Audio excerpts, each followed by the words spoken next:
तो समोर बसून बोलतोय, पण प्रत्येक शब्द तुमच्या मनात भीती पेरते. आज मराठी हॉरर ट्यूब साठी रिव्ह्यू आहे the silence of the lamb या क्लासिक सायकोलॉजिकल हॉरर थ्रिलर चित्रपटाचा. मी अमोल. हा चित्रपट फक्त एका सिरियल किलरला पकडण्याची गोष्ट नाही, तर मानवी मेंदूच्या काळ्या कोपऱ्यात घेऊन जाण्याचा हा एक प्रवास आहे.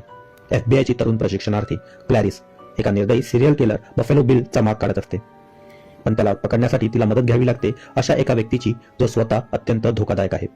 डॉक्टर हॅनिबल, एक बुद्धिमान, शांत पण कॅनिबल.